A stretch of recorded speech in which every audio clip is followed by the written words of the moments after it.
కనుక వారి పరిస్థితులు ఎరిగిన దేవుడు కనుక వారితో మీరు మాట్లాడండి అని ప్రార్థనతో సిద్ధపడి ఇక్కడికి వచ్చున్నాను. ఈ రాత్రి ప్రభు మనందరితో మాట్లాడబోతున్నారు. ఆమేనంటారా గట్టిగా? ఆయన స్వరాన్ని మనం వినబోతున్నాం. ఈ రాత్రి నిశ్చయముగా మన పరిస్థితులు మారబోతున్నాయి. దేవుడు మన సంఖ్యలను ఊడిపడేటట్టుగా చేయబోతున్నాడు. నమ్మిన వారందరూ ఒకసారి గట్టిగా ఆమేనంటారా? కొంచెం హుషారుగా చెప్తారా? రైట్. అందరూ కూడా దేవుని వాక్యాన్ని శ్రద్ధగా విందాం. జాగ్రత్తగా వినండి. దిక్కులు చూడొద్దు, అటు ఇటు చూడకుండా, లేచి వెళ్ళిపోకుండా చక్కగా దేవుని మాటలు వినాలని మరొకసారి ప్రేమతో మీకు తెలియచేస్తున్నాను. యోబు గ్రంథం 5వ అధ్యాయం. యోబు గ్రంథం 5వ అధ్యాయం.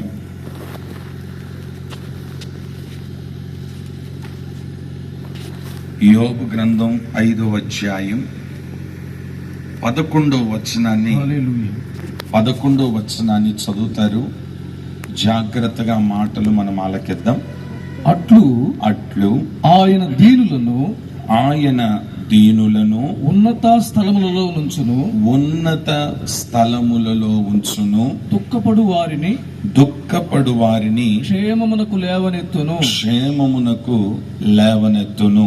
ఆమెను అందమా? ఒకసారి అందరం గట్టిగా జాగ్రత్తగా ఆలకించండి. ఇక్కడ రాయబడిన చక్కని మాటలు ఒక మాటలో చెప్పాలంటే ఇది ఒక వాగ్దానం. ప్రభు మనతో చేస్తున్న ఓ ప్రమాణం. మరొక్క మాటలో చెప్పాలనంటే ఇది ప్రభు మనకిచ్చిన ఒక గొప్ప వాగ్దానం, ఓ ప్రమాణం, ఒక ఒడంబడిక. ఏంట మాట ఏంటంటే, ఇదిగో దీనులైన మిమ్ములను ఉన్నత స్థలములలో నేను నిలుపుతాను. ఏదంటారా? ఆమేనని గట్టిగా. ఇప్పుడు చెప్పండి, దీనులైన మనలను దేవుడు ఎక్కడ నిలుపుతాడట? ఉన్నత స్థలములో నిలుపుతాడు. రెండవ మాట ఏమని రాయబడిందంటే, దుఃఖించుచున్న వారికి క్షేమమును దేవుడు కలగ చేయబోతున్నాడు. ఎంతమంది ఈ రాత్రి ఆశీర్వాదం పొందడానికి వచ్చున్నారో మీ చేతులు పైకెత్తో హల్లెలూయా చెప్పండి చూద్దాం. మీరు ప్రార్థించిన రీతిగా, మీరు కోరిన రీతిగా మీ దీన స్థితిని గమనించిన దేవుడు మిమ్మలను దేవుడు ఉన్నత స్థితిలో నిలుపునుగాక. మీ దీన స్థితిని గమనించిన దేవుడు మీ చరిత్ర మార్చునుగాక. మీ దీన స్థితిని గమనించిన దేవుడు మీ పరిస్థితులను మార్చునుగాక. మీ దీన స్థితిని గమనించిన దేవుడు మిమ్మలను లేవనెత్తునుగాక. దుఃఖించుచున్న మిమ్మలను క్షేమకరమైన స్థలమునకు దేవుడు నడిపించునుగాక. ఈ రాత్రి నుండి మీ కన్నీటికి ఒక ముగింపు కలగబోతుంది. మీ కన్నీటికి దేవుడు ఒక ముగింపును కలగ చేయబోతున్నాడు. మీ దుఃఖానికి ఒక ముగింపు కలగ చేయబోతున్నాడు. నిశ్చయముగా ఈ రాత్రి ప్రభు మిమ్మలను దర్శించునుగాక. ఇక నేను మీకు చరిత్ర చెప్తాను. జాగ్రత్తగా వినండి, శ్రద్ధగా వినండి. ఒకసారి ఇద్దరు స్నేహితులు, వారి స్నేహం ఎంతగా గొప్పగా ఉందంటే ప్రజలందరూ వారిని చూసి, వారి స్నేహాన్ని చూసి, వారికి ఉన్న బంధాన్ని చూసి వారిని ఏమన్నారంటే ప్రాణ స్నేహితులు అన్నారు. ఇక ఆ ప్రాణ స్నేహితులు ఇద్దరు ఒక్క రోజు కూడా ఒకరిని ఒకరు చూసుకొని ఉండలేనంతగా ప్రేమించుకొని ప్రాణ స్నేహితులుగా నడుస్తున్నారు. ఒకసారి ఈ ప్రాణ స్నేహితుల పేర్లు ఏంటంటే, ఒక అతని పేరు దావీద్ అయితే ఒక అతని పేరు యోనాతాను. అందరూ చెప్పండి, ఒక అతని పేరు ఏంటంట? దావీదు. ఇంకొక అతని పేరు ఏంటి? నాకు మరి ఈ కుడి చెవు పని చేయట్లేదు ఏంటో అర్థం కావట్లేదు, కానీ ఇటు వినబడుతుంది, మరి ఇటు వినబడట్లేదు. ప్రాబ్లం నాదా మీదా అర్థం కాలేదు నాకు. ఏది మీరు ఒకసారి హల్లెలూయా అనండి. అయితే నాకు బాగానే ఉంది, కానీ మీదే పరిస్థితి. కొంచెం జాగ్రత్తగా మీరు స్పందించాలి. Okay, right. ఇద్దరు స్నేహితులు, ఒక అతని పేరు దావీదు, ఒక అతని పేరు యోనాతాను. ఈ యోనాతాన్ అతని వానికి ఓ తండ్రి ఉన్నాడు. అతని పేరేంటంటే సౌలు. ఈ సౌలు గారి గురించి కొన్ని మాటలు చెప్పిన తర్వాత నేను చరిత్రలోనికి వెళ్తాను. జాగ్రత్తగా వినండి. ఈ సౌలు అనే వ్యక్తి ఎవరంటే ఒక గాడిదల కాపరి. ఇతను గాడిదలను కాస్తున్నాడు, గాడిదలను కాపాడుతున్నాడు. ఇతను గాడిదల కాపరి, ఆ గాడిదల మందకు ఇతను కాపరి. ఓ రోజు తండ్రి అతనికి గాడిదలు అప్పగిస్తే గాడిదలను కాస్తున్నాడు. ఏం జరిగిందో తెలీదు, గాడిదలు తప్పిపోయినాయి. ఈ గాడిదలు తప్పిపోయేటప్పటికీ నెమ్మదిగా ఎతికి ఎతికి ఎతికి ఎతికి అలిసిపోయి ఒక చోట కూర్చున్నాడు.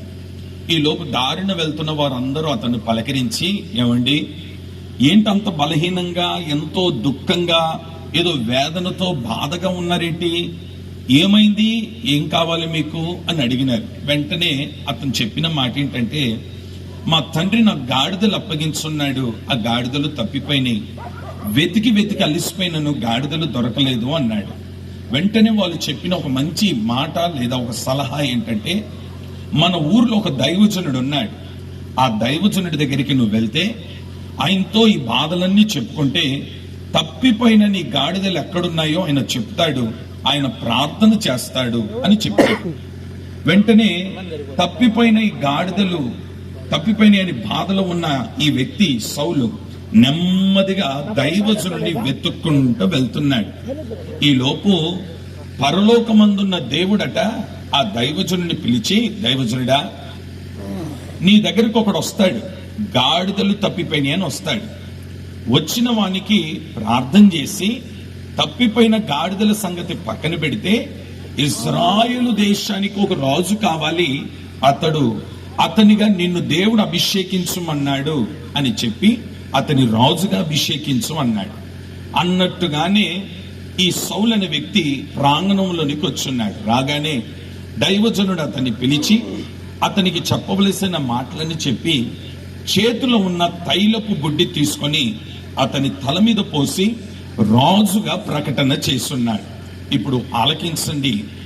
గాడిదల వెంట తిరుగుతున్న వాణ్ణి దేవుడు తీసుకొని వచ్చి దైవజనుడికి పరిచయం చేసి, దైవజనుడు అతని తల మీద తైలం పోసి అతని రాజుగా అభిషేకించున్నాడు. ఇక్కడ చరిత్ర జాగ్రత్తగా వినండి. రాజుగా అభిషేకించబడిన వ్యక్తి పరిపాలన ప్రారంభించున్నాడు, బ్రహ్మాండంగా పరిపాలిస్తున్నాడు.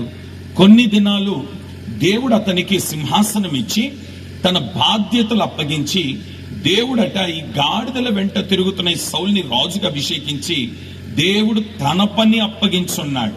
ఇప్పుడు చెప్పండి, ఈ రాజు గారికి దేవుడు ఏ పని అప్పగించున్నాడట?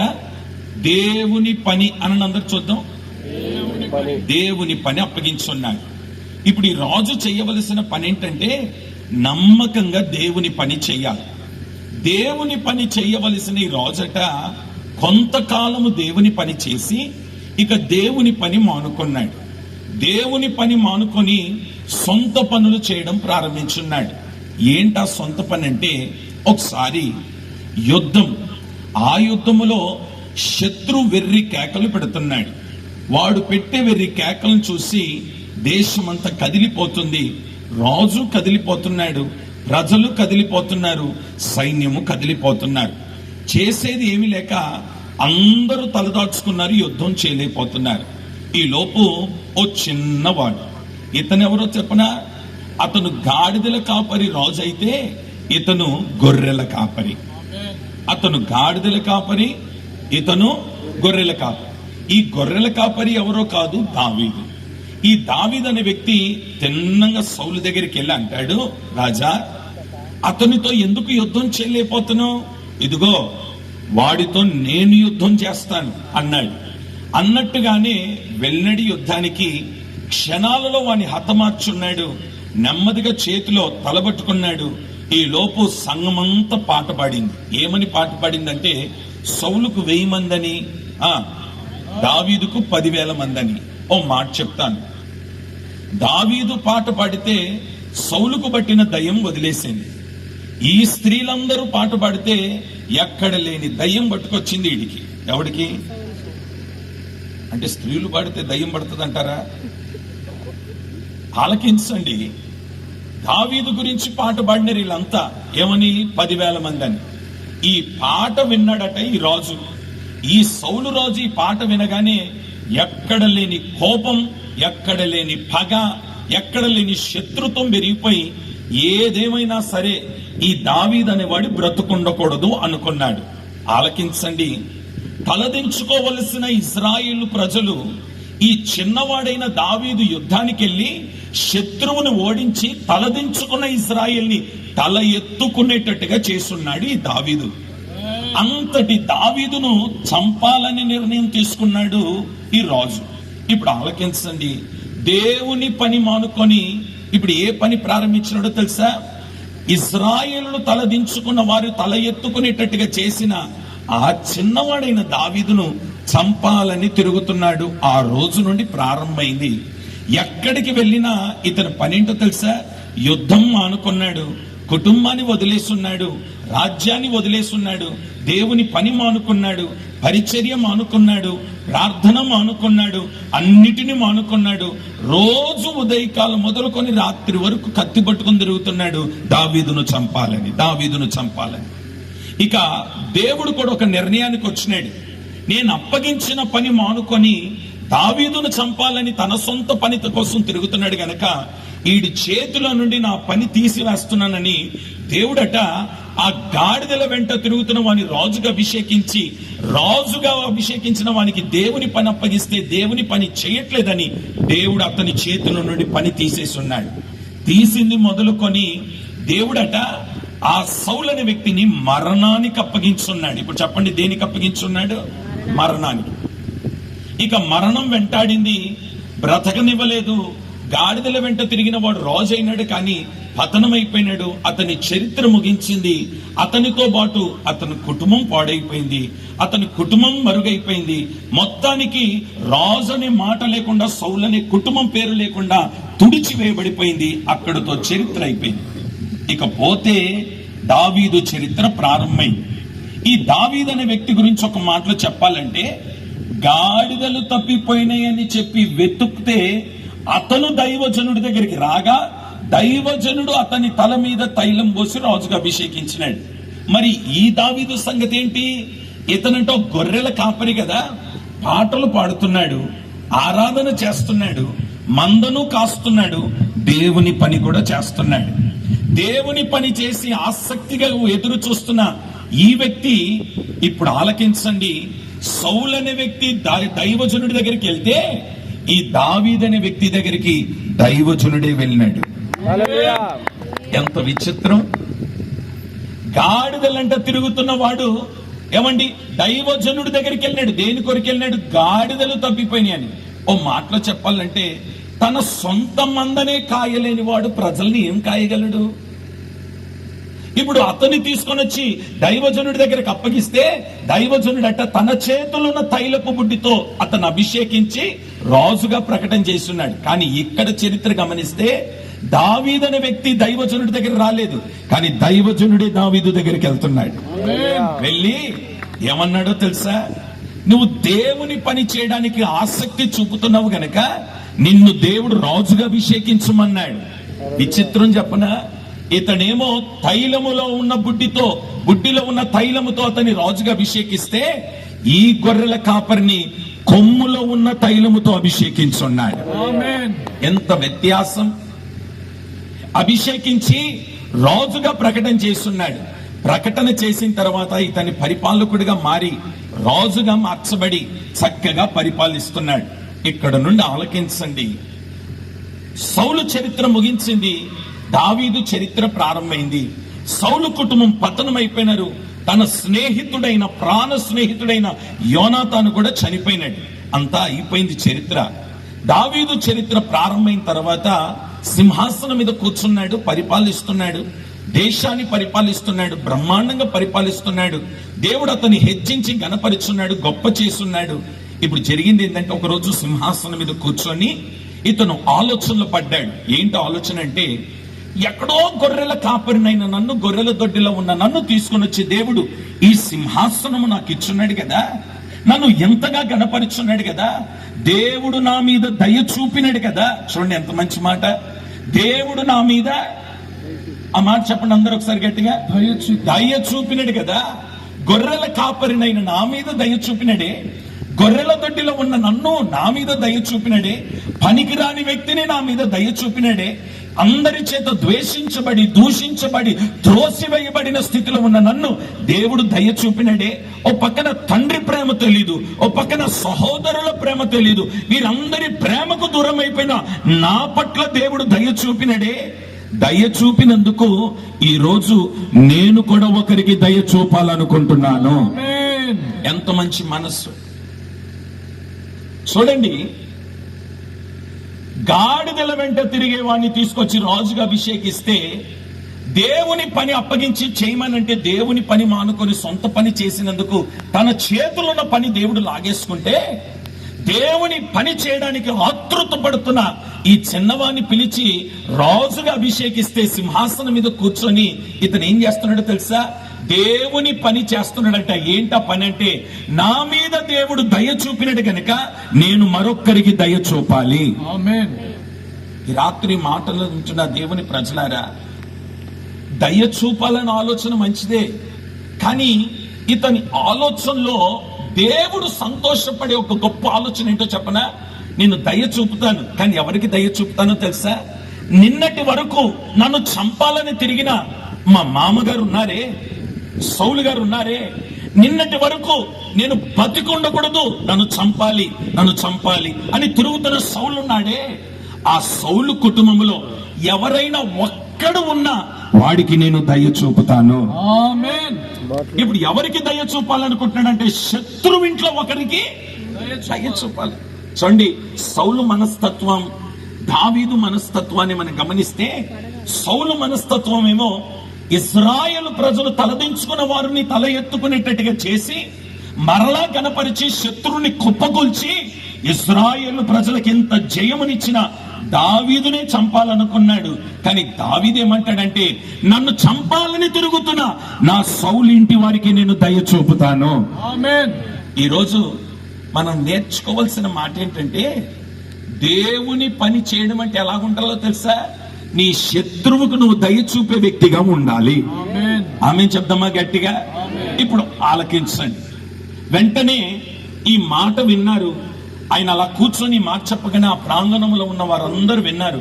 అందులో ఒకడు పరిగెత్తుకుంటూ వచ్చినాడు, ఒక సైనికుడు పరిగెత్తుకుంటూ వచ్చి, రాజా నా పేరు సీబా, నేను ఎవరినంటే నీ ప్రాణ స్నేహితుడైన యోనాతాన్ ఉన్నాడే, అతనికి నేను ఒక సైనికుణ్ణి, నేను ఒక నమ్మకమైన పనివాణ్ణి. అయ్యా, ఆ యోనాతాను గారిని చంపేసినారు, సౌలు చనిపోయినాడు, వాళ్ళ ఇంటి వాళ్ళందరూ చనిపోయినారు. అయితే ఒక్క మాట నీతో చెప్పాలనుకుంటున్నాను. అందరినీ హతమార్చినారు, కానీ ఒక్కని మాత్రం వదిలిపెట్టినారు. వాడు ఎవడో తెలుసా? నా యజమానుడైన యోనాతాను కుమారుడు ఒకడున్నాడు, వాడు కుంటివాడు, వాడు దేనికి పనికిరాడు, యుద్ధానికి పనికిరాడు, గొడవకు పనికిరాడు, చేతగానోడు, లేచి నడవలేడు, గట్టిగా మాట్లాడలేడు. ఇంకో మాటలో చెప్పాలంటే వాడు ఒక జబ్బు గలోడయ్యా. వాడి పక్కన కూర్చోవాలంటే కూడా మన వల్ల కాదు, వాసన, నోటి గబ్బు కలిగిన వాడు. వాడిని మాత్రం వదిలేస్తున్నారయ్యా. వాడొక్కడే బ్రతుకున్నాడు, వాడు కుంటివాడు. చూడండి, ఈ సీబా అనే సైనికుడు చెప్పే మాట ఏంటంటే, ఉన్నాడు ఒకడు కన్నాడు పనికిరాడు, ఉన్నాడు ఒకడు పనికి మాలినోడయ్యా, ఉన్నాడు ఒకడు కుంటివాడయ్యా, ఉన్నాడు ఒకడు అన్నిటినీ కోల్పోయినాడు. ఇంతకు వాడిని ఎందుకు చంపలేదు తెలుసా? వాడికి మాట్లాడడం చేత కాదు, అడుగులు వేయడం చేత కాదు, యుద్ధం చేయడం చేత కాదు, ఎవరికి ఏ హాని చేసేవాడు కాదు. అందుకని ఆయన ఒక్కను వదిలేసినారు, అందరినీ చంపేస్తున్నారయ్యా. వాడు బ్రతుకున్నాడు అన్నాడు. అని ఏమన్నాడో తెలుసా? బ్రతుకున్నాడు గాని వాడికంటూ తలదాచుకోవడానికి ఇల్లు లేకపోతే వేరొక్కరి దగ్గర తలదాచుకొని ఉన్నాడు. చూడండి, ఒక రాజుగారి మనవడై ఉండి ఉండడానికి కూడా ఏం లేదట, గుడారం లేదు. ఓ పక్కన చూస్తే ఆరోగ్యము లేదు, ఓ పక్కన చూస్తే అందరినీ కోల్పోయినాడు, ఓ పక్కన చూస్తే అన్నిటినీ కోల్పోయినాడు. కోల్పోయిన నిస్సహాయ స్థితిలో ఉన్నాడయ్య ఒకడు, ఉన్నాడు ఒకడు అని అన్నాడు. వెంటనే ఆలకించండి, ఈ రాజుగారు చెప్పిన మాట ఏంటో తెలుసా? ఆ కుంటివాణ్ణి నా యొద్దకు తీసుకొని రండి. ఆమేన్. చెప్పండి ఆమేనని గట్టిగా, ఇంకొంచెం గట్టిగా చెప్తారా? ఆ కుంటివాణ్ణి నా యొద్దకు తీసుకొని రండి. వెంటనే బయలుదేరింది సైన్యం. కుంటివాడిని వెతికి వెతికి వెతికి మెత్తానికి ఆ కుంటివాడి దగ్గరికి వెళ్ళినారు. ఇదిగో కుంటోడా, నేను రాజుగారు రమ్మంటున్నాను. ఆ మాట వినడం ఆలస్యం అండి. కంగారు పడిపోయినాడు, భయపడిపోయినాడు, దిగులు పడిపోతున్నాడు. గల కారణం ఏంటంటే, నా ఇంట్లో ఉన్న వారు అందరూ చనిపోయినారు, నేను ఒక్కడే బ్రతుకున్నాను. నేను బ్రతుకున్న సంగతి రాజుగారికి తెలిసిపోయింది గనక ఇక నన్ను కూడా బ్రతకనివ్వడు, నన్ను కూడా చంపేస్తాడు. ఇక నేను బ్రతికి ఉండను, నన్ను చంపుతాడు, అయిపోయింది నా చరిత్ర అనుకున్నాడు. అలాంటి వాడిని ఎత్తుకొని తిన్నగా రాజు సన్నిధికి వచ్చి నిలబెట్టినారు. ఇప్పుడు ఎక్కడికి వచ్చినాడో తెలుసా? రాజుగారి సన్నిధికి వచ్చున్నాడు కుంటివాడు. ఎక్కడికి వచ్చున్నాడు? కొంచెం గట్టిగా చెప్పండి ఆ మాట. ఏ సన్నిధికి వచ్చున్నాడట? రాజుగారి సన్నిధికి వచ్చున్నాడు. ఇక్కడ నుండి వినండి, రాజుగారి సన్నిధికి వచ్చి అక్కడ కుంటివాడిని కూర్చోబెడితే ఆ కుంటివాడితో పలికిన 5 మాటలు ఈ రాత్రి నేను మీకు చెప్పాలనుకుంటున్నాను. ఆ కుంటివాడు ఎవరో కాదు, నీవు నేనే. ఆ రాజు ఎవరు కాదు, మన ప్రభు అయిన యేసుక్రీస్తు. హల్లెలూయా, హల్లెలూయా. అన్నిటినీ కోల్పోయి, సమస్తాన్ని కోల్పోయి, అన్నిటినీ పోగొట్టుకొని, ఓ పక్కన ఆరోగ్యం లేదు, ఓ పక్కన గుర్తింపు లేదు, ఓ పక్కన కాలు లేవు, ఓ పక్కన ఆస్తి లేదు, ఓ పక్కన ఏమండి ఏమీ లేని నిస్సహాయ స్థితిలో ఉన్న కుంటివాణ్ణి తీసుకొచ్చి రాజ సన్నిధిలో కూర్చోబెట్టినట్లుగా ఈ రాత్రి ఈ ప్రాంగణములు అడుగు పెట్టిన దేవుని బిడ్డ ఒకవేళ అన్నిటిని కోల్పోయి, ఆరోగ్యాన్ని కోల్పోయి, సమాధానాన్ని కోల్పోయి, ఏమండి నెమ్మది లేక బ్రతుకుతూ వ్యాపారములో నష్టం, ఉద్యోగములో నష్టం, పిల్లల విషయంలో నష్టం, కుటుంబ వ్యవస్థలో నష్టం, నీ ఉద్యోగ పరంగా కలిగిన నష్టం, నీ సేవలో కలిగిన నష్టముతో ఒకవేళ వచ్చి రాజు సన్నిధిలో కూర్చొనుంటే ఈ రాత్రి సింహాసనం మీద ఆసీనుడైన నజరేయుడు నీతో మాట్లాడుతున్నాడు. నిశ్చయముగా నీ చరిత్ర మార్చబోతున్నాడు ఈ రాత్రి. Praise the Lord. చెప్పండి ఆమేనని గట్టిగా. ఇప్పుడు జాగ్రత్తగా వినండి. అందుకు ఇప్పుడు రాజు గారు ఆ కుంటివాడితో పలికిన మొదటి మాట, అందుకు దావీదు నీవు భయపడవద్దు. చాలండి. ఈ రాజుగారు ఆ కుంటివాడితో చెప్పిన మొదటి మాట ఏంటంటే, ఇదిగో ఏ కుంటివాడా, ఇక నువ్వు భయపడవద్దు. ఏమన్నాడు?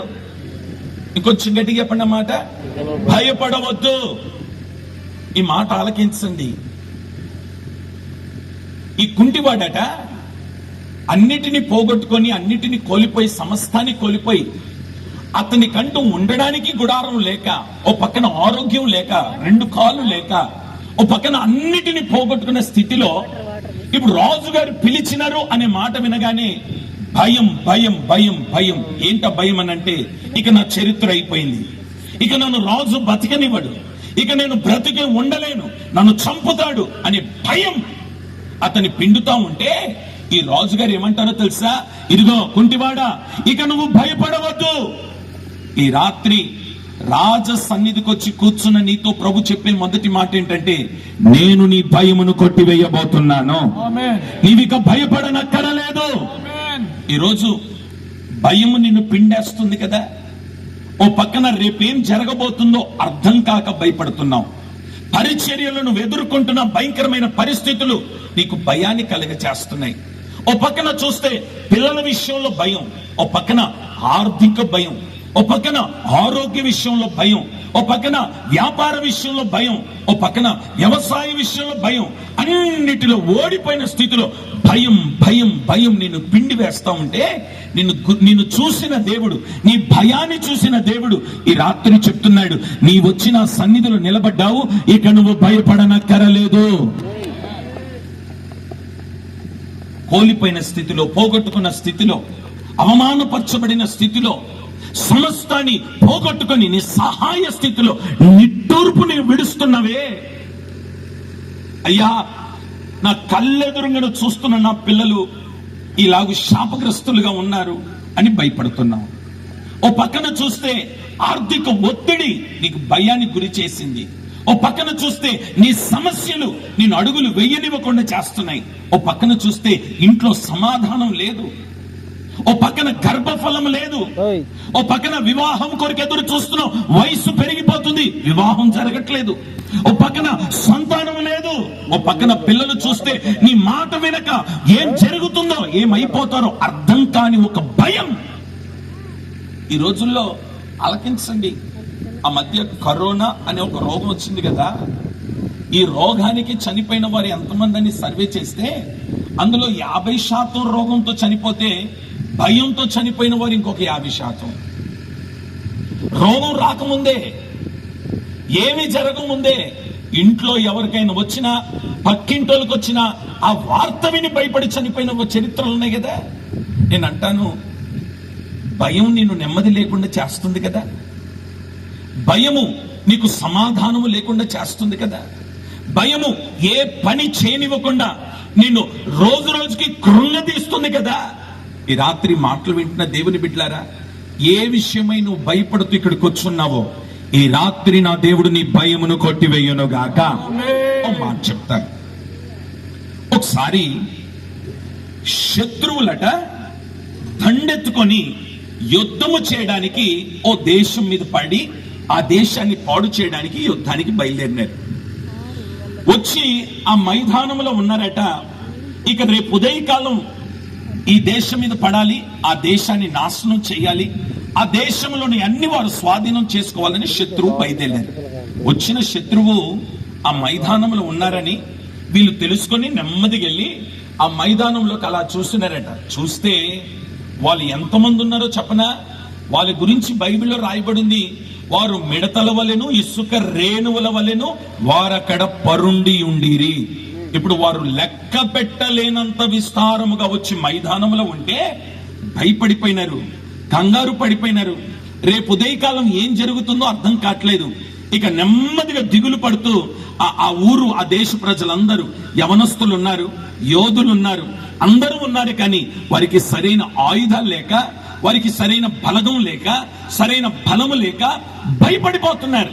భయపడుతుంటే ఒక యవనస్తుడట గానుగా వెనకాల దాక్కున్నాడు. దాక్కున్న యవనస్తుడు బాధ ఏంటో చెప్పనా? అతడు పిరికి వాడైపోయి, అయ్యా ఇల్లు కట్టుకున్నాం, శత్రు వచ్చి నా ఇంటిని దొంగిలిస్తున్నాడు. అయ్యా మా పిల్లలకి వివాహం చేయాలని డబ్బు సమకూర్చున్నాం, శత్రువు దొంగిలించుతున్నాడు. అయ్యా పంట పండించున్నాం, శత్రువు వచ్చున్నాడు పంటను తీసుకోవడానికి. చూడండి ఇలా భయం, చూడండి ఇంత భయపడిపోతూ ఆ యవనస్తుడు గానుగ వెనకాల దాక్కొని కంగారు పడిపోతుంటే ఏం జరిగిందో తెలుసా? నెమ్మదిగా పిరికివాడు గానుగ వెనకాల దాక్కుని ఒక యవనస్తుని అలా చూసి అతని దగ్గరికి వెళ్ళి, ఏ పిరికివాడా లే, ఎందుకు భయపడుతున్నావు? ఎవరిని చూసి భయపడుతున్నావు? శత్రువు అని వాడిని చూసి భయపడుతున్నావా? నీ ఇంటిని దొంగిలిస్తాడని భయపడుతున్నావా? నీ సొమ్మును దొంగిలిస్తాడని భయపడుతున్నావా? నువ్వు కట్టుకున్న ఇంటిని వాడు దోచుకుంటాడని భయపడుతున్నావా? ఇదిగో నీ పంట పొలాన్ని వాడు పాడు చేస్తాడని భయపడుతున్నావా? భయపడద్దు అని చెప్పి ఓ మంచి మాట అన్నాడు. నువ్వెవరవో తెలుసా? పిరికి వాడివి కాదు, నీవు పరాక్రమము గల బలాఢ్యుడివి. ఆమేన్. నీవు లేచి వారి మీదకి యుద్ధానికి వెళ్ళు, నేను వారిని నీ చేతికి అప్పగించబోతున్నాను. మీ కుడి చేతులు ఆకాశం వైపుతో కామెంట్ చెప్పుకుంటారా? ఈ రాత్రి శత్రువుని దేవుడు మీ చేతికి అప్పగించును గాక. నిన్ను భయపెడుతున్న శత్రువుని దేవుడు నీ చేతికి అప్పగించును గాక. చెప్పుకోండి ఆమేనని చెప్పుకోండి గట్టిగా. నీ ఆరోగ్యాన్ని పాడు చేస్తున్న శత్రువుని దేవుడు నీ చేతికి అప్పగించును గాక. నీ వ్యాపారాన్ని పాడు చేస్తున్న శత్రువుని దేవుడు నీ చేతికి అప్పగించును గాక. నీ పరిచర్యను పాడు చేస్తున్న శత్రువుని దేవుడు నీ చేతికి అప్పగించును గాక. ఏమంటున్నాడంటే భయపడద్దు. ఏ పిరికివాడా, ఓ యవనస్తుడా, భయపడద్దు. శత్రువుని నేను నీ చేతికి అప్పగిస్తాను, నీ విరోధిని నీ చేతికి అప్పగిస్తాను. నీ కుటుంబాన్ని పాడు చేయాలనుకున్న వాడిని, నీ ఇంటిని పాడు చేయాలనుకున్న వాడిని, నీ సమాధానాన్ని పాడు చేయాలనుకున్న వాడిని నేను నీ చేతికి అప్పగిస్తాను. లేచి వాడి మీదకి యుద్ధానికి వెళ్ళు. ఈ రాత్రి యుద్ధములో జయము నీవు చూడబోతున్నావు. యుద్ధములో దేవుడు నీకు విజయాన్ని ఇవ్వబోతున్నాడు. శత్రువు నీ చేతికి దేవుడు అప్పగించబోతున్నాడు. భయపడవద్దు. ఈ రాత్రి ఏ పరిస్థితులను వచ్చి ప్రాంగణంలో కూర్చున్నా, నువ్వు కూర్చున్న ఈ ప్రాంగణం ఎలాంటిదో తెలుసా? రాజ సన్నిధి. చెప్పండి, ఏం సన్నిధి అంటే ఇది? ఇప్పుడు రాజు గారు అంటారు భయపడవద్దు. అమ్మా, నువ్వు ఏ విషయంలో కంగారు పడి దిగులు పడ్డావో భయపడొద్దు. శత్రువు నిన్ను నీ కుటుంబాన్ని దోచేస్తున్నాడని భయపడ్డావా? భయపడవద్దు. నీ పిల్లలు పాడైపోతున్నారని భయపడ్డావా? భయపడవద్దు. ఆరోగ్యం క్షీణించిపోతుందని భయపడ్డావా? భయపడవద్దు. ఒకసారి మా దగ్గర ఓ తల్లి గారు ఎందుకో బలహీనంగా ఉందని హాస్పిటల్కి వెళ్ళి చెక్ చేయించుకుంది. ఆ డాక్టర్లు ఏమన్నారంటే, అమ్మా నీకు స్కానింగ్లు రిపోర్ట్లు అన్ని చేస్తే స్టేజ్ 1లో ఉంది, క్యాన్సర్ ఇప్పుడే స్టార్ట్ అయింది, ఏం కంగారు పడే పని లేదులే, టాబ్లెట్ ఇచ్చేస్తాం, బాగైపోతావు, మంచి సమయానికి వచ్చినామని అన్నారు. వాళ్ళు చెప్పింది మంచి మాటే చెప్పినారు, కానీ అన్ని పక్కన పెట్టి ఆమె ఏం విన్నది తెలుసా? నువ్వు బాగవుతావు అనే సంగతి పక్కన పెట్టేసింది, మాత్రలు వాడితే మంచిగా అయిపోతావు అనే సంగతి పక్కన పెట్టింది, నీకేం జరగదు అన్న సంగతి పక్కన పెట్టింది. ఆమె విన్నదంతా ఏంటంటే క్యాన్సర్. ఏం విన్నది? బాగవుతావు అని డాక్టర్ అన్నాడుగా, మందులు వాడితే ఏంగా తగ్గిపోద్ది అన్నాడుగా, ఏం పట్టించుకోలేదు. ఏం విన్నది? క్యాన్సర్. ఇక ఏం చేసిన పని ఏంటంటే ఇంటికి వచ్చి ఇక ఆ ఇంటి వాళ్ళందరికీ, బంధువులకి, రక్త సంబంధులకి అందరికి ఫోన్ చేసింది. నాకు క్యాన్సర్ వచ్చిందట, నాకు క్యాన్సర్ వచ్చిందట, నాకు క్యాన్సర్ వచ్చిందట, క్యాన్సర్ వచ్చిందట, అయిపోయిందట, క్యాన్సర్ వచ్చిందట, అయిపోయిందట. ఇక అందరికి చెప్పింది. చెప్పి రోజు ఇంట్లో తిండి మానేసింది, నిద్ర మానేసింది, క్యాన్సర్ వచ్చిందట, క్యాన్సర్ వచ్చిందట. ఓ మాట చెప్పనా? ఆ క్యాన్సర్ అనే పదం వాడి వాడి వాడి 10 రోజుల్లో చనిపోయిందంట. వాస్తవానికి రోగంతో చనిపోలేదామే, భయముతోనే చనిపోయింది. దానికి మాత్రలు ఉన్నాయని డాక్టర్ చెప్పినా ఆమె భయపడి ఆ రోగం పేరు వినగానే ఆ భయం ఆమెను పట్టుకొని పీడించింది, చనిపోయింది. నేను అంటాను, దేనికి నువ్వు భయపడేది? ఈ రాత్రి ఏ పరిస్థితిలో ఏ విషయములో నువ్వు భయపడ్డా నీ భయమును కొట్టివేసే దేవుడు అంటాడు, నీ భయము నుండి విడుదల చేసి శత్రువుని నేను నీ చేతికి అప్పగించబోతున్నాను. ఆమేన్ చెప్దాం ఒకసారి గట్టిగా. ఈ కుంటివాడి భయం ఏంటో తెలుసా? అయిపోయింది నా చరిత్ర. ఈ కుంటివాడి భయం ఏంటో తెలుసా? ఇక నన్ను రాజు బ్రతకనివ్వడు. ఈ కుంటివాడి భయం ఏంటంటే, ఆ ఇంట్లో మిగిలింది నేను ఒక్కడే, నా పరిస్థితి కూడా అయిపోయింది, ఇంతటితో ముగించింది అనుకున్నాడు. కానీ రాజు సన్నిధికి వస్తే భయపడిన ఆ వ్యక్తిని చూసి అంటాడు, చరిత్ర అయిపోలేదు నానా, ఈ రాత్రి నుండి నీ చరిత్ర ప్రారంభించబడింది. స్తోత్రం చెప్దాం ఒకసారి గట్టిగా, ఇంకొంచెం గట్టిగా చెప్దామా? అయ్యో సేవకులారా, ప్రభు ఈ రాత్రి మీతో కూడా మాట్లాడుతున్నాడు. మీ పరిచర్యలో ఒక నూతన మలుపును మీరు చూడబోతున్నారు. ఈ పరిచర్య విషయంలో ఎంత మీరు భయపడ్డారు, దేని విషయంలో భయపడ్డారు, ఆర్థిక పరిస్థితుల విషయంలో భయపడ్డారో, కుటుంబ విషయంలో భయపడ్డారో, పరిచర్య ఎదగట్లేదని భయపడ్డారో, ఏం జరుగుతుందో భయపడ్డారో, ఈ రాత్రి మీ భయమును దేవుడు కొట్టివేయును గాక. ఆమేన్ చెప్తాం ఒకసారి గట్టిగా. ఒకటి, రాజుగారి పలికిన మాట ఏంటంటే, నీవు భయపడవద్దు. రెండో మాట చూడండి, నీ పితరుడైన సౌలు భూమి అంతయు అంతయు నీకు మరలా ఇప్పింతును. చేతులతో హల్లెలూయా చెప్దామా గట్టిగా? అందరూ నా వైపు చూస్తూ వినండి. ఏ కుంటాడా, నువ్వు వచ్చి నిలబడిన స్థలం ఏది? రాజు సన్నిధి. వచ్చి నిలబడ్డావు కదా, నీకో మంచి మాట చెప్తాను విను. నువ్వు అనుకున్నావు మా తాత చనిపోయినాడు, మా నాన్న చనిపోయినాడు, ఇంటి వారందరూ చనిపోయినారు, మా తాత ఆస్తులన్నీ శత్రువులు దొంగిలించున్నారు, ఇక నాకంటూ ఆస్తి లేదు, నాకంటూ ఇల్లు లేదు, నాకంటూ వాకిలి లేదు, నాకంటూ ఏమీ లేదు అని చెప్పి ఎక్కడో పోయి వేరేళ్ళ ఇంట్లో తలదాచుకున్నావు కదా. నువ్వు వచ్చి ఇప్పుడు రాజు సన్నిధిలో నిలబడ్డావు గనక నీకు శుభవార్త. ఏంటా శుభవార్త అంటే, మీ తాత సంపాదించిన ఆస్తులన్నీ కూడా నేను మరలా తిరిగి నీకు ఇప్పించబోతున్నాను. ఎంత మంచి మాట. ఈ కుంటోడు అనుకున్నాడు ఆస్తి ఉందని, ఈ కుంటోడు అనుకున్నాడా నాకు కూడా ఒక ఇల్లు ఉందని అనుకున్నాడా, ఈ కుంటోడు అనుకున్నాడా నాకు ఒక వాకిలి ఉందనుకున్నాడా? నేను అంటాను, ఏమీ లేదనే కదా ఒకరింట్లో తలదాచుకున్నాడు. నేను అంటాను, తలదాచుకున్న వాడిని రాజ సన్నిధికి తీసుకొని వస్తే రాజ సన్నిధిలో తాను పొందుకుంది ఏంటో తెలుసా? పోగొట్టుకున్నవన్నీ మరలా తిరిగి పొందుకున్నాడు. ఈ రాత్రి ఏవేవి నువ్వు పోగొట్టుకున్నావో దేవుడు తిరిగి మరలా నీకు అది ఇవ్వబోతున్నాడు. ఒకవేళ ఆరోగ్యాన్ని పోగొట్టుకుంటే ఆరోగ్యాన్ని ఇవ్వబోతున్నాడు. ఆస్తిని పోగొట్టుకుంటే ఆస్తిని ఇవ్వబోతున్నాడు. సమాధానాన్ని పోగొట్టుకుంటే సమాధానం ఇవ్వబోతున్నాడు. కుటుంబాన్ని పోగొట్టుకుంటే కుటుంబాన్ని దేవుడు తిరిగి ఇవ్వబోతున్నాడు. యేసు నామములో పోగొట్టుకున్నవన్నీ మరలా నా దేవుడు నీకు దయచేయునుగాక.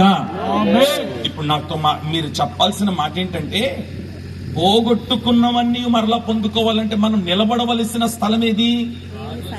గట్టిగా చెప్పండి మాట. అమ్మ మీరు ఆగండి, మీరు చెప్పండి కొంచెం గట్టిగా. రాజు సన్నిధి. ఎక్కడ? రాజు సన్నిధి. రాణిగారి సన్నిధి. రాజు సన్నిధిలో నిలబడాలి. మీరు చెప్పండి అమ్మా. అది మరి మీరు వచ్చి రాజు సన్నిధిలో నిలబడితే పోగొట్టుకున్నవన్నీ మరలా తిరిగి. ఇప్పుడు కుంటివాడికి ఆస్తులున్న సంగతి కూడా, అసలు ఏమేమున్నాయి సంగతి కూడా తెలియకనే ఒక ఇంట దాచుకుంటే, తల దాచుకుంటే, కప్పుకొని తల కప్పుకొని ముఖం చూపించుకోకుండా దాచుకుంటే తీసుకొచ్చి రాజ సన్నిధిలో నిలబెట్టి అంటాడు, సౌలు ఆస్తి అంతటిని మరలా తిరిగి నీకు ఇప్పించబోతున్నాను. హల్లెలూయా. రాత్రి ఏవేవి నువ్వు గత దినాల్లో పోగొట్టుకున్నావో మరలా దేవుడు మరలా అది నువ్వు పొందుకునేటట్టుగా చేయబోతున్నాడు. ఈ రాత్రి ఆమేన్. నీ పరిస్థితులు మారబోతున్నాయి, నీ స్థితిగతులు మారబోతున్నాయి, నీ చరిత్ర మారబోతుంది, నీ కుటుంబ పరిస్థితులు మారబోతున్నాయి. యేసు నామములో రాజ సన్నిధిలో అడుగు పెట్టిన నీ జీవితంలో నిశ్చయముగా వాటన్నిటిని పొందుకొందువుగాక. ఒక బైబిల్లో ఉన్న విషయం చెప్తాను వినండి. ఒకసారి దైవజనుడు తరచుగా ఓ ప్రాంతానికి వెళ్ళి వాక్యం చెప్పి వెళ్ళిపోతున్నాడు. ఆ ఊరిలో ఓ తల్లి ఈ దైవజనుని బాగా గమనించింది. చాలా దూరం నుండి వస్తున్నాడు, వాక్యం చెప్తున్నాడు, వెళ్ళిపోతున్నాడు. ఈ అయ్యగారు ఎంతో ప్రయాసపడుతున్నాడు కదా, నేను ఒక నిర్ణయం తీసుకుంటాను అని చెప్పి తిన్నంగల యజమానుడు భర్త దగ్గరికి వెళ్ళి, అయ్యా ఈ దైవజనుడు చాలా దూరం నుండి వస్తున్నాడు, దేవుని సేవ చేస్తున్నాడు, వెళ్ళిపోతున్నాడు. అయితే ఈ సేవకుడు ఉండడానికి ఇల్లు లేదు కనుక ఓ పని చేద్దాం, మన ఇంటి మీద ఒక గదేసి అయ్యగారికి ఆ ఇల్లు ఇద్దాం అన్నది. అనగానే పాప ఆ ఇంటైన ఒప్పుకున్నాడు. చక్కగా గది కట్టినారు, సేవకుడిగా గది ఇచ్చినారు. ఇక ఎప్పుడు ఆ ఊరికి వచ్చినా ఆయన విశ్రాంతి తీసుకోవడానికి ఆ గదికి వెళ్ళిపోతున్నాడు. ఆ గదిలో చక్కగా ఉంటున్న దైవజనుడట ఒక రోజు అలా పరిచర్య నిమిత్తమై బయలుదేరుతూ, అమ్మా నీకు సంతానం లేనట్టుగా నేను విన్నాను, వాస్తవమేనా? అవునయ్యా నాకు సంతానం లేదు. వెంటనే ఆ దైవజనుడు ప్రార్థన చేసి, దేవుడు నీకు కుమారుణ్ణి ఇస్తాడు అని చెప్పి వెళ్ళిపోయినాడు. అన్నట్టుగానే ఆమె గర్భం తెరిచినాడు దేవుడు, కుమారుడు పుట్టినాడు, చక్కగా ఎదిగి పెద్దవాడైనాడు. వాడు ఎదిగి పెద్దవాడై చేతికి అంది వచ్చే వయసుకు వచ్చేటప్పటికి తండ్రితో పాటు పొలం పనులకు వెళ్ళినాడు. ఈ లోపు జ్వరం వచ్చింది. ఈ జ్వరంతో పాటు తలపోటు. నెమ్మదిగా ఆ పిల్లోని ఇంటికి తీసుకొచ్చే లోపు చనిపోయినాడండి ఆ పిల్లవాడు. ఆ పిల్లోడు ఎప్పుడైతే చనిపోయినాడో తల్లి గుండెలు బాదుకొని ఏడ్చింది. ఏడ్చి అప్పటికి ఒక రోజు గడిచిపోయింది. ఆ ఇంటి యజమానుడు భర్త అంటాడు, అమ్మా ఇంక ఎంతకాలం ఏడుస్తావు, చనిపోయినాడు, వాసన వచ్చేస్తుంది, వాడిని తీసుకొని వెళ్ళి పాతి పెట్టేద్దామా అని అంటే ఈవిడేమంటుంది తెలుసా? అయ్యా నువ్వు ఆ మాట అనొద్దు, నా మాటను, వీడు నాకు కావాలని నేను అడగలేదయ్యా, నాకు సంతానం లేదని కూడా దైవజనుడు చెప్పలేదయ్యా, ఆయనే నన్ను అడిగినాడు కదా, నన్ను ప్రార్థన చేస్తున్నాడు కదా, అడగక ముందే ఈ కుమారుణ్ణి దేవుడు మనకి ఇచ్చినాడు కదా, నా మాట వినయ్యా, వీడు చావలేదు. ఎంత విశ్వాసం అండి ఆమెకి. చనిపోయినోడిని పట్టుకొని వీడు చావలేదయ్యా, నాకు ఒక అవకాశం ఇవ్వు, వీడిని పాతి పెట్టొద్దు. ఈ కుమారుడు ఏ దైవజనుడి ప్రవచనం వల్ల వీడు పుట్టినాడో ఆ దైవజనుడు ఎక్కడున్నాడో వెతికి నేను తీసుకొని వస్తాను, వీడు బ్రతుకుతాడు అని చెప్పి వెళ్ళి ఆ దైవజనుడిని వెతికి వెతికి వెతికి వెతికి మొత్తానికి పట్టుకుంది, తీసుకొచ్చింది ఇంటికి.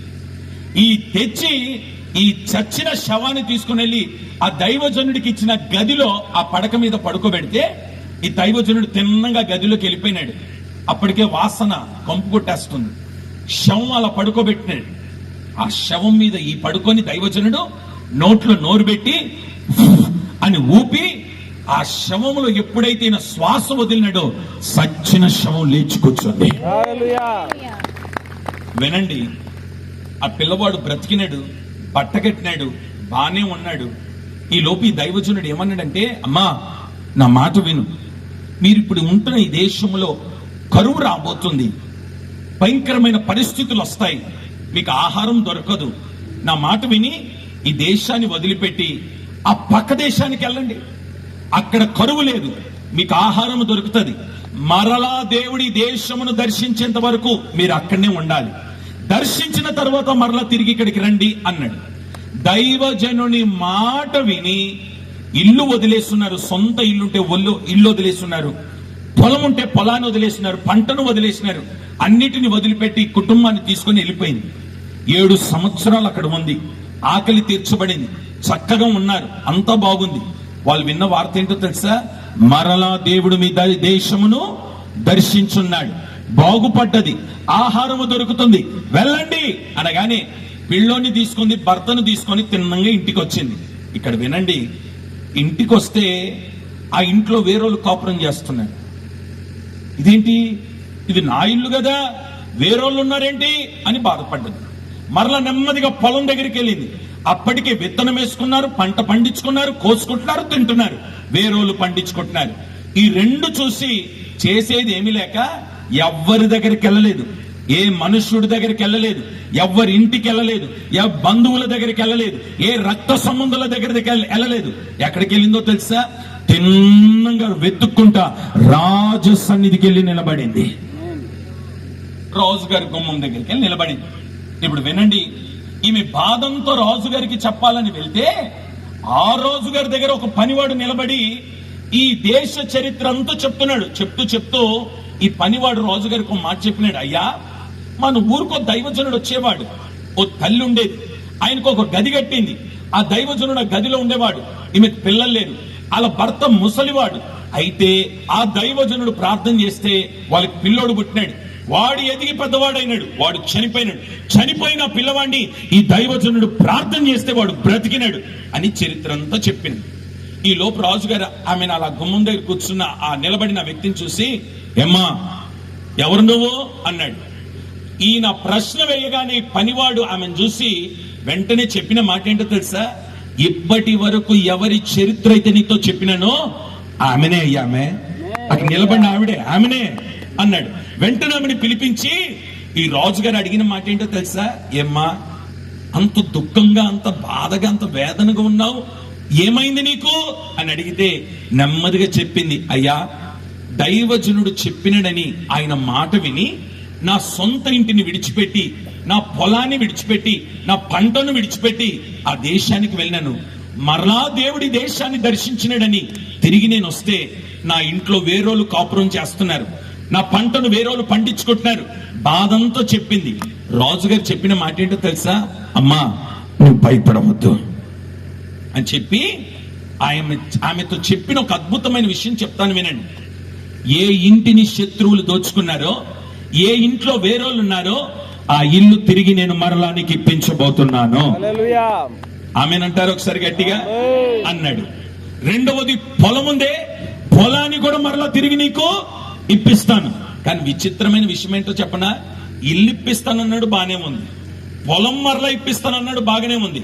ఇక్కడ విచిత్రమైంది ఏంటంటే ఆ పొలములో 7 సంవత్సరములు పండిన పంట కూడా నీకు తిరిగి ఇప్పించబోతున్నాను.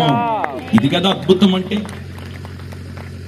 ఇల్లు వచ్చింది, పొలం కూడా వచ్చింది, కానీ పొలంతో పాటు 7 సంవత్సరములు పండిన పంట కూడా నేనంటాను. ఈ రాత్రి అంతటి రాజు ఎక్కడున్నాడని వెతుకుతున్నావేమో, ఎక్కడో లేడు, నీ ముందే సింహాసనం వేసుకొని కూర్చొని ఉన్నాడు ఆయన ఇక్కడ. నీకు పరిష్కారం చేయడానికి, నీ బాధ నుండి విడిపించడానికి, నీ కన్నిటికి ఒక ముగింపునివ్వాలని ఆయన ఇక్కడ కూర్చొని అంటాడు, అమ్మా నీ బాధ ఏంటో చెప్పు, నీ సమస్య ఏంటో చెప్పు, నువ్వు ఏ భయముతో ఇక్కడికి వచ్చినావో నాతో చెప్పు. ఈ రాత్రి ఇక్కడ నుండి నువ్వు వెళ్ళక ముందు నీ బాధ ఏంటో, నీ భయం ఏంటో, నీ పరిస్థితి ఏంటో రాజ సన్నిధిలో నిలిచిన ఆ రాజు గారితో నువ్వు చెప్పగలిగితే నీకు పరిష్కారం ఏంటంటే, ఒకటి భయమును కొట్టివేస్తాడు, రెండవది నీవు పోగొట్టుకున్నవన్నీ మరలా తిరిగి దేవుడు నీకు ఇవ్వబోతున్నాడు. హల్లెలూయా. స్తోత్రం చెప్తాం ఒకసారి గట్టిగా. హల్లెలూయా. ఎంతమంది పోగొట్టుకున్నవి తిరిగి పొందుకోవాలనుకుంటున్నారు? మీ కుడి చేతులు పైకెత్తో కామెంట్ చెప్పండి చూద్దాం. ఆమేన్. ఈ రాత్రి మీరు తిరిగి పొందుకొందురుగాక, ఆమేన్. తిరిగి సంపాదించుకొందురుగాక. ఆమేన్. ఏ విషయంలో అవమానపరచబడ్డారు, ఏ విషయంలో నష్టపడిపోయినారో, ఏ విషయంలో పోగొట్టుకున్నారో, ఈ రాత్రి వాటన్నిటిని దేవుడు మరలా తిరిగి సమకూర్చి నీకు ఇచ్చునుగాక. ఆమేన్. ఇప్పుడు ఆ కుంటివాడితో చెప్తాడు, నీకంటూ ఇది లేదు, అది లేదు, ఇది లేదు అని అనుకున్నావు కదా, అవన్నీ నేనే నీకు ఇస్తాను, నువ్వేం కంగారు పడొద్దు అన్నాడు.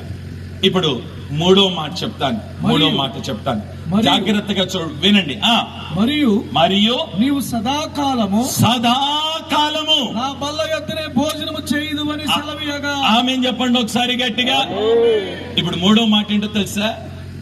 గుర్తింపు లేని కుంటివాడు, మరుగై ఉన్న కుంటివాడు, ఇటు చూడండి, నా వైపు చూడండి, తలదాచుకున్న కుంటివాడు, కంపు కొడుతున్న కుంటివాడు, అతని పక్కన నిలవడానికి కూడా ఇష్టపడిన కుంటివాడు. ఇప్పుడు ఆ కుంటివాడిని అంటే రాజ సన్నిధికి తీసుకొని వస్తే రాజుగా చెప్పిన మాట ఏంటో తెలుసా? ఈ రోజు నుండి నువ్వు ఎక్కడుండాలో తెలుసా? రాజబల్ల దగ్గర నువ్వు నిలబడాలి. హల్లెలూయా. ఎక్కడ కూర్చోవాలట? రాజబల్ల దగ్గర. అందరూ ఒకసారి గట్టిగా చెప్పండి, ఎక్కడ? రాజు బల్ల దగ్గర. ఇప్పుడు నా వైపు చూడండి. నిన్నటి వరకు ఇతను కుంటివాడు, ఇతని కుంటితనం కనబడిందా లేదా? కనబడుతుందా? కుంటితనం కనబడుతుందా? ఈ కుంటోని చూసి రే కుంటోడా ఛీ అన్నారు, రే కుంటోడా అని అవమానపరిచినారు, రే దిక్కుమాలినోడా అన్నారు, ఒరే కంపు కొట్టేటోడా అన్నారు, ఒరే పనికి మాలినోడా అన్నారు. ఈ కుంటోని చూసి నవ్వినారు, హేళన చేసినారు, అవమానపరిచినారు. ఇప్పుడు ఈ కుంటోని ఎక్కడ తీసుకొచ్చినాడో తెలుసా? రాజబల్ల దగ్గర తీసుకొచ్చినాడు. కుంటోడు అక్కడ ఉన్నప్పుడు కుంటోడు, ఇక్కడున్నప్పుడు కూడా కుంటివాడే, కానీ అక్కడ కుంటితనం కనబడింది. రాజబల్ల దగ్గరకు వచ్చిన తర్వాత కుంటితనము కనబడకుండా దేవుడు అవమానాన్ని కప్పివేసున్నాడు.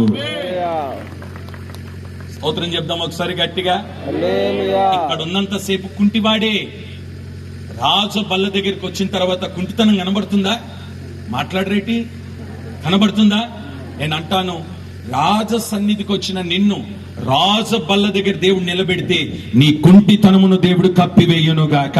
ఆమేన్. నీకు కలిగిన అవమానాన్ని దేవుడు కప్పివేయునుగాక. ఆమేన్. చెప్పండి అందరు గట్టిగా గట్టిగా ఆమేన్ చెప్పుకోండి గట్టిగా. నిన్ను దూషించిన దూషణ మాటలు కప్పివేయబడునుగాక. చెయ్యన్న వారందరూ ఆశ్చర్యపడే రీతిలో రాజబల్ల దగ్గర దేవుడు నిన్ను కూర్చోబెట్టి రాజుకి ఇచ్చిన ఘనతను నీకు ఇచ్చునుగాక. ఆమేన్. రాజుగారిని పలకరించడానికి వచ్చిన వాళ్ళందరూ కూడా రాజబల్ల దగ్గర ఉన్న కుంటివాణ్ణి పలకరిస్తున్నారు. హల్లెలూయా. నిన్నటి వరకు ఆ పలకరింపు లేదు ఆ కుంటివాడికి. నిన్నటి వరకు ఆ కుంటివాణ్ణి ఎలా ఉన్నావని అడిగిన వారు లేరు. నిన్నటి వరకు ఆ కుంటివాణ్ణి చూసి తిన్నావా అని అడిగిన వారు లేరు. నిన్నటి వరకు ఆ కుంటివాణ్ణి చూసి ఏచ్చి అన్నవారే తప్ప ఎవరు కూడా చేరదీసిన వారు లేరు. కానీ కుంటివాడు రాజ సన్నిధికి వచ్చిన తర్వాత రాజ సన్నిధిలో రాజు అంటాడు, నువ్వు నిలబడవలసిన స్థలం ఏదో తెలుసా? రాజబల్ల దగ్గర నిలబడు. ఆమేన్. ఈ రాత్రి దేవుడు నిన్ను ఆయన బల్ల దగ్గరికి తీసుకొని రాబోతున్నాడు. ఆమేన్. చెప్పుకోండి ఆమేన్ అని చెప్పండి గట్టిగా. ఆమేన్, ఆమేన్. నీ అవమానాన్ని కప్పడానికి రాజ బల్ల దగ్గర తీసుకొని రాబోతున్నాడు. ఆమేన్. ఒక్క మాటలో చెప్పాలంటే ఓడిన చోట దేవుడు నిన్ను గెలిపించబోతున్నాడు. అవమానము కలిగిన చోట దేవుడు ఘనతనివ్వబోతున్నాడు. ఇక నా చరిత్ర అయిపోయింది అనుకున్న చోట చరిత్రను దేవుడు ప్రారంభించబోతున్నాడు. తలదించుకున్న చోటని తల ఎత్తుకునేటట్టుగా దేవుడు చేయబోతున్నాడు. గుర్తింపు లేని నీకు గుర్తింపునివ్వబోతున్నాడు ఈ రాత్రి. అట్టి కార్యములు ఈ రాత్రి నీవు చూచుదువుగాక. ఆమేన్. స్తోత్రం చెప్పండి ఒకసారి గట్టిగా. హల్లెలూయా. హల్లెలూయా. నిన్నటి వరకు నేను చూసి నవ్వినారు కదా, హేళన చేసినారు కదా, అవమానపరిచినారు కదా, ఏయ్ ఇక నీ జీవితంలో పెళ్లి కాదే నీకు అన్నారు కదా, ఇక నీకు పిల్లలు పుట్టరు అన్నారు కదా, నువ్వు సేవలో ఇంకా ఎదగలేవు అన్నవారు లేరా? ఏమండి, నిన్ను చూసి నీ పక్కన కూర్చోడానికి కూడా ఇష్టపడలేదు కదా, నీతో మాట్లాడడానికి ఇష్టపడలేదు కదా, నీ పరిస్థితిని చూసి నేను అవమానపరిచినారు కదా. నేను అంటాను, వారందరూ చూస్తుండగానే వారి కన్నుల ఎదుట దేవుడు నిన్ను గొప్ప చెయ్య మొదలు పెడితే రాజబల్ల దగ్గర నిన్ను కూర్చోబెట్టబోతున్నాడు. స్తోత్రం చెప్దాం ఒకసారి గట్టిగా. హల్లెలూయా. హల్లెలూయా. హల్లెలూయా. ఇదంతా జరగాలంటే నువ్వు ఎక్కడికి రావాలో తెలుసా? రాజసన్. రాజు సన్నిధికి రావాలి. నువ్వు రాజు సన్నిధికి వస్తే ఒకటి నీ భయమును కొట్టివేస్తాడు, రెండవది నువ్వు పోగొట్టుకున్నవన్నీ తిరిగి నీకు ఇస్తాడు, మూడవది నీ కుంటితనమును దేవుడు కప్పివేస్తాడు. ఆమేన్. రాజ బల్ల దగ్గర నిన్ను కూర్చోబెడతాడు. ఆమేన్. ఓ మాటలో చెప్పాలంటే రాజ సన్నిధికి వచ్చి రాజును పలకరించే వారు కూడా కుంటివాణ్ణి పలకరిస్తున్నారు. రాజును పలకరించడానికి వచ్చిన వారు ఇప్పుడు ఎవరిని పలకరిస్తున్నారంటే కుంటివాణ్ణి పలకరిస్తున్నారు. నిన్నటి వరకు కుంటివాడు ఎవడో తెలీదు, గుర్తింపు లేనివాడు, అవమానపరచబడిన వాడు, త్రోసివేయబడిన వాడు, అందరి చేత హేళన చేయబడిన వాడు, ఓ మాటలో చెప్పాలంటే పనికి మాలినవాడు. ఈ రాత్రి నిన్ను పనికి రాని నిన్ను పనికొచ్చే పాత్రగా దేవుడు చేయుటకే ఈ సభలను దేవుడు ఏర్పాటు చేస్తున్నాడు. ఇది చివరి రాత్రి, ఇది ముగింపు రాత్రి, ఈ చరిత్ర మారబోతున్న రాత్రి. ఈ రాత్రితో నీ తలరాత మారునుగాక. ఆమేన్. స్తోత్రం. హల్లెలూయా. చెప్పండి ఆమేన్ అని చెప్పండి గట్టిగా. ఆమేన్. రాజ సన్నిధికి వస్తే 3 అయినాయి కదా. 4వ విషయం చెప్తాను, నా వైపు చూస్తూ వినండి. నేనేం చదివించట్లేదు, మీరు నా వైపే చూడాలి. ఏ సీబా, ఎవరి సీబా? యోనాతాను యొక్క సైనికుడు. ఎట్రా, నీ యజమానుడి కుమారుడే కదా ఈ కుంటివాడు. ఎస్, అవునయ్యా, నా యజమానుడి కుమారుడయ్యా ఈ కుంటివాడు. ఓకే సీబా, ఎట్రా, నీకెంతమంది కుమారులు? అయ్యా నాకు 15 మంది కుమారులయ్యా. నీ కింద ఎంతమంది పనివారు? 20 మంది పనివారయ్యా. మొత్తం మీరు ఎంతమంది? 35 అయ్యా. నీతో ఎంతమంది? 36 అయ్యా. ఈ రోజు నుండి ఈ కుంటివాడికి భోజనం నువ్వే పెట్టాలి, నీ పనివారే పెట్టాలి. వారు మాత్రమే కాదు, అతని పొలము కూడా మీరే పండించాలి. ఆమేన్. కుంటోడికి ఎంత ఘనత వచ్చిందండి. 36 మంది పరిచారకులు ఇప్పుడు ఈ కుంటివాడికి పరిచర్య చేస్తున్నారు. చదవండి, ఆ మాట చదివి చూడండి. నీ యజమానుని కుమారునికి. అమ్మా మీకు రెఫరెన్స్ ఇవ్వమంటారా? అప్పటి నుండి రెఫరెన్స్ చెప్పట్లేదండి మీకు. సరే రాసుకోండి. 2వ సమూయేలు 9వ అధ్యాయం 3వ వచనం నుండి 3వ వచనం నుండి అన్ని రాసుకోండి. తర్వాత ఇప్పుడు 10వ వచనం చదువుతున్నారు చూడండి. కాబట్టి నీవును నీ కుమారులను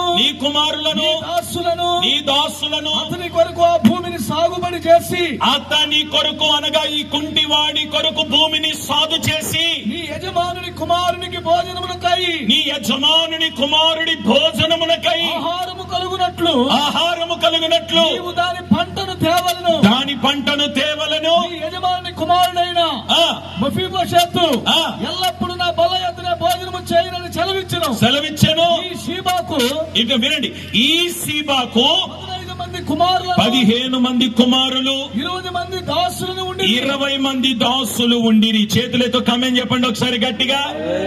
ఇప్పుడు చూడండి, సీబా అనే సైనికుడికి 15 మంది కుమారులు, 20 మంది పనివారుంటే ఈ 35 ప్లస్ సీబా 36 మంది ఇప్పుడు ఎవరికి పరిచారకులో తెలుసా? గుర్తింపు లేని కుంటివాడికి పరిచారకులుగా మారినారు. ఈ రాత్రి మాటలు వింటున్న దేవుని ప్రజలారా, దేవుని సన్నిధి అనబడిన రాజ సన్నిధికి వచ్చి నువ్వు నిలబడగలిగితే 4వ మాట ఏంటంటే, ఎక్కడ పనికి రాని నిన్ను, గుర్తింపు లేని నిన్ను రాజబల్ల దగ్గర కూర్చోబెట్టి నీకు పరిచర్య చేయడానికి దేవదూతలకు దేవుడు ఆజ్ఞాపించబోతున్నాడు. స్తోత్రం చెప్దాం ఒకసారి గట్టిగా. హల్లెలూయా. నీ ముందు నీ వెనక దేవదూతలు నిన్ను కాపాడబోతున్నారు. ఆమేన్. నీ ప్రయాణములో దేవదూతలు నిన్ను కాపాడబోతున్నారు. ఆమేన్. నువ్వు ఉంటున్న నీ గృహాన్ని దేవదూతలు కాపాడబోతున్నారు. ఆమేన్. నీ కుటుంబాన్ని దేవదూతలు కాపాడబోతున్నారు. ఆమేన్. నేను అంటాను, చేతగాని వ్యక్తిగా దద్దమ్మగా పడున్న వ్యక్తి తన పని తాను చేసుకోలేడు, తన వంట తాను చేసుకోలేడు, తన తిండి తాను తినలేడు, ఒక అడుగు ముందుకు వేయలేడు. ఆ కుంటివానికి 36 మంది పరిచారకులను దేవుడిచ్చినట్లుగా ఈ రాత్రి నీ కుంటితనమును కొట్టివేసి పరిచారకులను దేవుడు నీ కొరకు లేపనుగాక. ఆమేన్. స్తోత్రం. హల్లెలూయా. హల్లెలూయా. హల్లెలూయా. హల్లెలూయా. హల్లెలూయా. అవండి. కుంటివాడికి ఇప్పుడు ఎంతమంది పరిచారకులట? 36 మంది. కొంచెం గట్టిగా చెప్తారా? 36 మంది. ఇంత ఘనత ఎలా వచ్చిందంటే అతను వచ్చి నిలబడిన స్థలం ఎలాంటిది? రాజసన్నిధి. అది. ఇప్పుడు ఒక మాట చెప్తాను. ఈ మాట వినగానే గుండెలు బాదుకునే కుంటోడు ఆ రాజుగారి కాలు పట్టుకొని అంటాడు, అయ్యా నేను ఒక చచ్చిన కుక్కను కదా, ఈ చచ్చిన కుక్కకి ఇంత ఘనతనా, ఈ చచ్చిన కుక్కకి ఇంత యోగ్యతనా, ఈ చచ్చిన కుక్కకి ఎంత భాగ్యమా? మాట చెప్పనా, చచ్చిన కుక్క లాంటి వాణ్ణయ్యా అంటే దాని అర్థం ఏంటంటే నన్ను ఇంతగా ఆశీర్వదిస్తే నేను బ్రతికి ఉన్న దినములన్నీ నీ పాదాల దగ్గర చచ్చిన కుక్క వలె పడుంటానయ్యా. దాన్ని కృతజ్ఞత అని అంటారండి. ఎనలేని నిన్ను దేవుడు గొప్ప చెయ్య మొదలు పెట్టిన తర్వాత నీ పూర్వపు స్థితిని మర్చిపోవద్దు.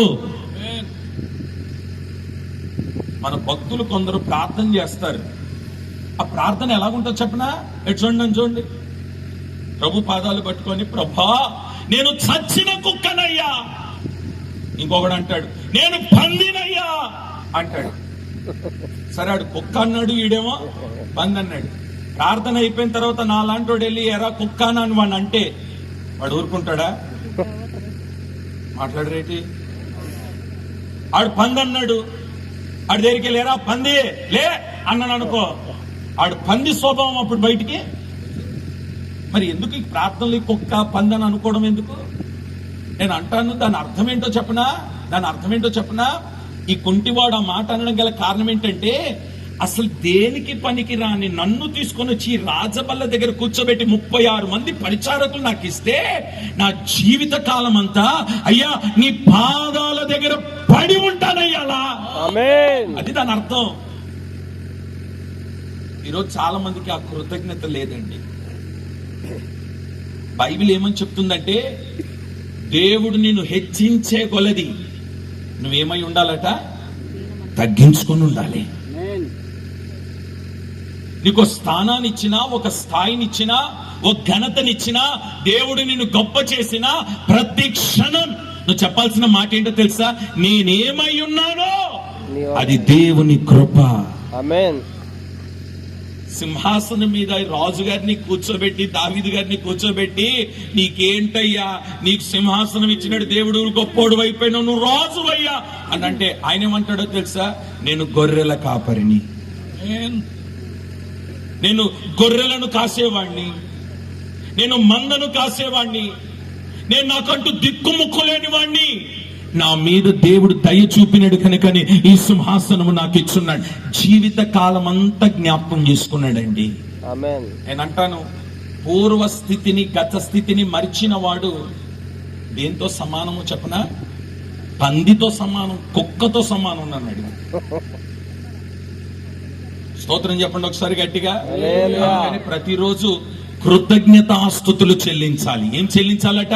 కృతజ్ఞత. ఇంకొంచెం గట్టిగా చెప్పండి, ఏం చెల్లించాలా? కృతజ్ఞతాస్తుతులు. ఓ చిన్న మాట చెప్తాను సరదాగా వినండి.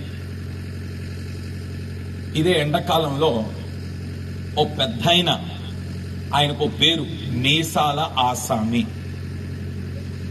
పొలం పంట ఉంది ఆయనకి, పండించుకోవడానికి వెళ్ళినాడు. ఇది సెలవుల సమయం గనుక ఆ ఊర్లో ఒక పిల్లోడు, వాడు ఇంత వయసు ఉంటుంది, వాడు కూడా ఓ టిఫిన్ బాక్స్ పట్టుకొని ఈ పెద్ద ఆయనతో పాటు పనికి వెళ్ళినాడు. మధ్యాహ్నం ఇద్దరు సరదాగా పని చేసుకున్నారు. పెద్ద ఆయన కూర్చున్నాడు భోజనానికి, పిల్లోడు కూడా భోజనానికి కూర్చున్నాడు. పెద్ద ఆయన పొట్లం ఇప్పి నెమ్మదిగా తినడం స్టార్ట్ చేసినాడు.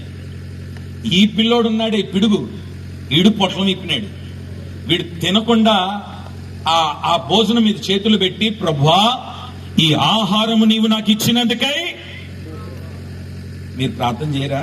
నీకు వందనాలు అంటారు కదా, ఏమంటారు? ఈ ఆహారం ఇచ్చినందుకై నీకు వందనాలు. లేని వారికి దయచేనైనా, ఎందరో ఆకలితో అల్లాడిపోతున్నారు, ఈ ఆహారం నాకు ఇచ్చినందుకై స్తోత్రం అని ఇడు ప్రార్థన చేసి ముగించినాడు.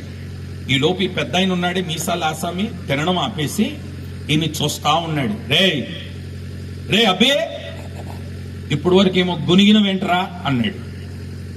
అని ఈ పెద్ద ఆయన ఏమన్నాడో తెలుసా? ఈ గునిగే రోగం నీకు ఒక్కడికేనా, నీ ఇంట్లో అందరికి ఉందా అన్నాడు. ఈడేమన్నాడంటే, మా నాయనకు ఉందా గొనిగే రోగం, మా అమ్మకి గొనిగే రోగం ఉంది, మా అన్నకి, మా అక్కకు కూడా గొనిగే రోగం ఉంది, నాకు గొనిగే రోగం ఉంది, మా ఇంట్లో అందరూ గొనిగే తింటాం, తిన్న తర్వాత మిగిలింది ఉంటే కొంత పడేస్తే కొన్ని కుక్కలు కొన్ని పందులు గొనక్కుండా తింటాయి అన్నాడు.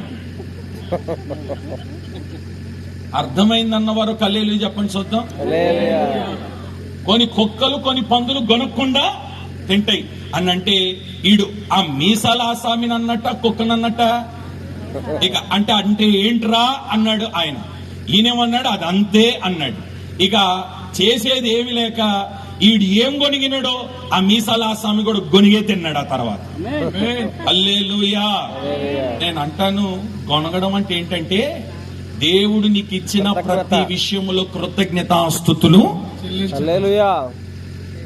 నీళ్ళిస్తే గడగడగడ తాగేయడం కాదు.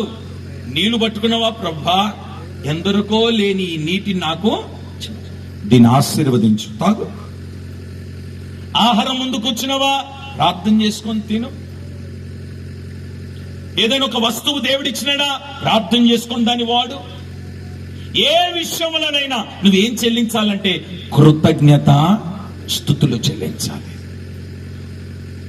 దాని అర్థం ఏంటంటే, ఈ కుంటివాడు అంటాడు, నా జీవిత కాలం అంతా నీ పాదాల దగ్గర పడుంటానయ్యా రాజా, నువ్వు నాకు ఈ స్థానం ఇచ్చినా గాని నేను ఎవరినో తెలుసా, నీ కింద ఒక పనివాడిగా పడుంటానయ్యా. అదండి కృతజ్ఞత. ఓ మాట చెప్తాను, నా వైపు చూస్తూ వినండి, ముగించేస్తున్నాను. 5వ మాట ఏంటో చెప్పనా? శివ ఇట్రా, నేను చెప్పినవన్నీ విన్నావా? అయ్యా విన్నానయ్యా. ఏమంటావు? నీవు చెప్పినది ఒక్కటి కూడా కాదనకుండా ప్రతిదీ నేను ఈ కుంటివానికి చెయ్యబోతున్నాను అన్నాడా?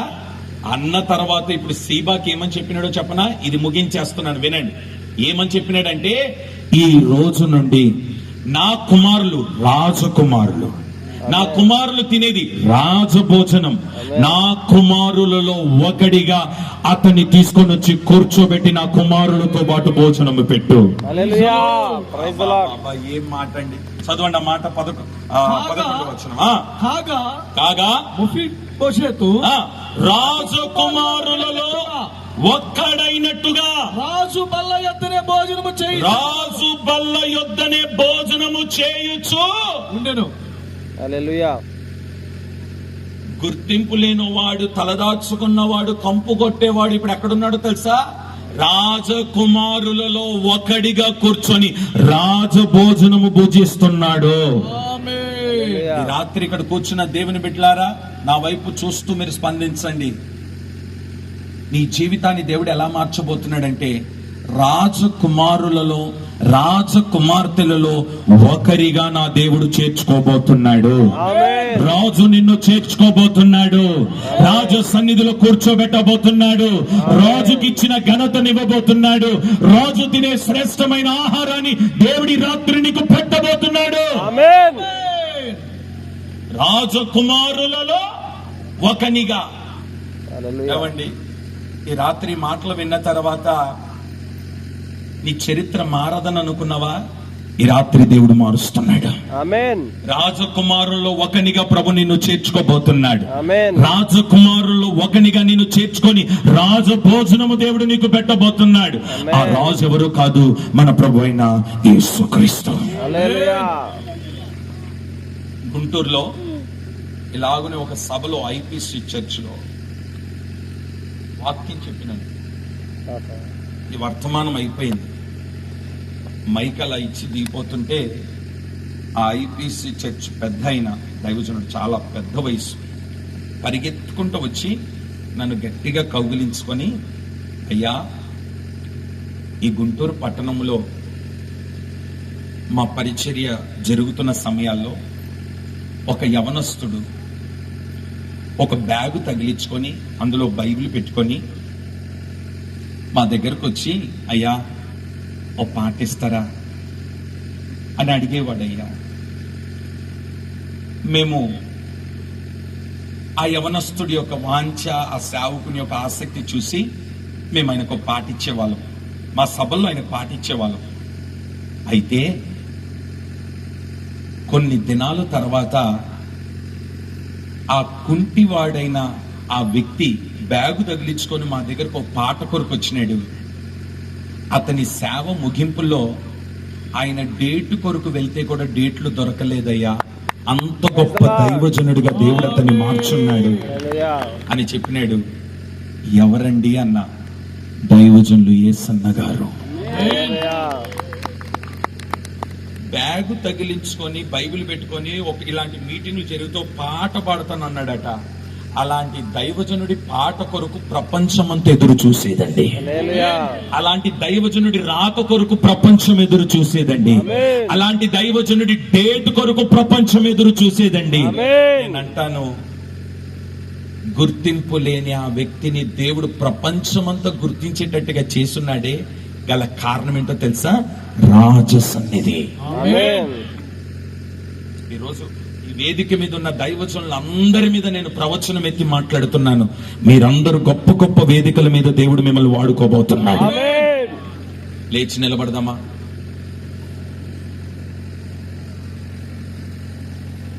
ఎవ్వరు కదలొద్దు, అటు ఇటు తిరగొద్దు. ఉన్న చోటుని కళ్ళు మూయండి. మీ చేతులు ఆకాశం వైపు ఎత్తండి. ఒకవేళ చేతులు నొప్పి పుడితే చేతులు జోడించండి. దైవ సేవకులు, విశ్వాసులు, పిల్లలు, పెద్దలు అందరూ కూడా, ఈ ప్రాంగణంలో ఉన్న బిడ్డలందరూ కూడా ఆయన వైపు చేతులెత్తి, ప్రభువా, నీ సన్నిధిలో నేను నిలబడతానని ప్రభుత్వకు తీర్మానం చెప్తాను. నీ సన్నిధిలో నేను నిలబడతానయ్యా. నోరు విప్పండి. నీ సన్నిధిలో నిలబడితే నా భయమును కొట్టివేస్తాను. ఆమేన్. నీ సన్నిధిలో ఉంటే పోగొట్టుకున్నవన్నీ తిరిగి పొందుకుంటానన్నావు. నీ సన్నిధిలో నిలబడితే నా కుంటితనమును కప్పివేయుటకు రాజ బల్ల దగ్గర నన్ను నిలబెడతానన్నావు. నీ సన్నిధిలో నేను నిలబడితే నా కొరకు పరిచారకులను లేవనెత్తుతానన్నావు. చివరిగా నీ సన్నిధిలో నిలబడితే రాజకుమారులలో ఒకనిగా నన్ను చేర్చుకుంటానన్నావు. నేను ఒక కుంటివాణ్ణి ప్రభువా, గుర్తింపు లేనివాణ్ణి ప్రభువా, ఒక మెఫీబోషెతులా బ్రతుకుతున్న వాడిని అయ్యా, తలదాచుకొని తిరుగుతున్నాను. అవును ప్రభువా, సహాయము లేక ఒక పక్కన అన్నిట్లో ఓడిపోయి, ఒక పక్కన అవమాన స్థితిలో సమస్తాన్ని కోల్పోయి, అయ్యా, భయముతో దిగులుతో తలదాచుకొని ఏంటి నా పరిస్థితి, నా బ్రతుకేంటి అని కంగారు పడిపోతూ తిరుగుతున్నానయ్యా. నన్ను నీ సన్నిధికి తీసుకొని వచ్చున్నావు. నీ సన్నిధిలో కన్నీరు విడుస్తున్నాను. ఈ రాత్రి నీ ఒక్క చుక్క కన్నీరు చాలు నీ చరిత్ర మారడానికి. ఈ నేల మీద నువ్వు కురుస్తున్న ఒక్క చుక్క కన్నీటి బొట్టు చాలు. యవన బిడ్డ, నీ పరిస్థితులు మారబోతున్నాయి. ఈ స్థితిని దేవుడు మార్చబోతున్నాడు. ప్రభు పాదాల మీద కన్నీటిని నువ్వు రాల్చగలవా ఈ రాత్రి? అయ్యా, నన్ను కనికరించవా అని అడగండి. ఒక్కసారి నోరు విప్పండి. నన్ను కనికరించు ప్రభువా, నన్ను కనికరించు ప్రభువా, నా మీద దయ చూపు నాయనా. ఆహా, ఈ రాత్రి రాజుకి ఎంత మంచి మనసు. నీ మీద దయ చూపాలని ఆశపడుతున్నాడు. నీ కుటుంబం మీద దయ చూపాలని ఆశపడుతున్నాడు. సేవకులారా, మీ మీద దేవుడు దయ చూపాలని ఆశపడుతున్నాడు. నోరు విప్పి నా మీద దయ చూపు ప్రభు అని అడగండి. నా మీద దయ చూపయ్యా. నీ సన్నిధిలో నిలబడతానయ్యా. నీ సన్నిధిలో నిలబడతానయ్యా. నీ సన్నిధిలో నిలబడతానయ్యా.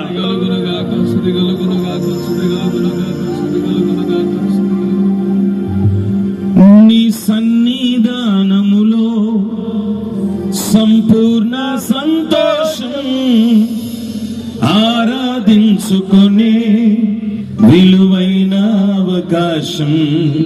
నీ సన్నిధానములో సంపూర్ణ సంతోషం, ఆరాధించుకునే విలువైన అవకాశం. కోల్పోయినవన్నీ నాకు ఇచ్చుటకును, బాధల నుండి బ్రతికించుటకును. కోల్పోయినవన్నీ నాకు ఇచ్చుటకును, బాధల నుండి బ్రతికించుటకును.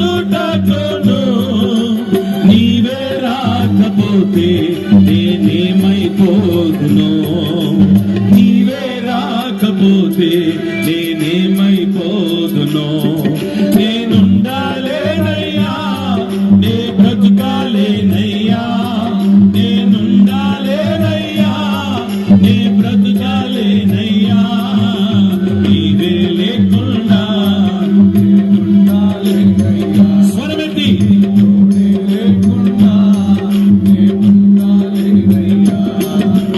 ఒంటరి పోరు నన్ను విసిగించిన మనుషులెల్లరూ నన్ను తప్పు పట్టిన. ఒంటరి పోరు నన్ను విసిగించిన మనుషులెల్లరూ నన్ను తప్పు పట్టిన. ఒంటరి వాడే 1000 మంది అన్నావు, నేనున్నానులే భయపడకు అన్నావు. ఒంటరి వాడే 1000 మంది అన్నావు, నేనున్నానులే భయపడకు అన్నావు. నేనంటే నీకు ఎంత ప్రేమ యేసయ్యా, నేనంటే నీకు ఎంత ప్రేమ. స్వరమెత్తి గట్టిగా. నేనుండాలేనయ్యా, నే బ్రతుకాలే. చెప్పండి గట్టిగా. నేనుండాలేనయ్యా, నే బ్రతుకాలేనయ్యా. నీవే లేకుండా నేనుండాలేనయ్యా, నీ తోడే లేకుండా నే బ్రతుకాలేనయ్యా. ఊపిరాగే వరకు నీతోనే జీవిస్తా, దారిలో నడిచినా నీ వెంటే నడిచొస్తా. చెప్పండి. ఊపిరాగే వరకు నీతోనే జీవిస్తా, దారిలో నడిపినా నీ వెంటే నడిచొస్తా. విశ్వానికి కర్త నీవే నా గమ్యము, నీ బాటలు నడుచుట నాకెంతో ఇష్టము. విశ్వానికి కర్త నీవే నా గమ్యము, నీ బాటలు నడుచుట నాకెంతో ఇష్టము. నిన్ను మించిన దేవు. ఈ మాట చెప్పమా గట్టిగా. నిన్ను మించిన దేవుడే లేడు. ఇంకొంచెం స్వరం చెప్పండి. నిన్ను మించిన దేవుడే లేడు. గట్టిగా చెప్పమా. నిన్ను మించిన దేవుడే లేడయ్యా, నేనుండాలేనయ్యా,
ఈ రాత్రి నా దేవుడు మీతో మాట్లాడి ఉన్నాడు.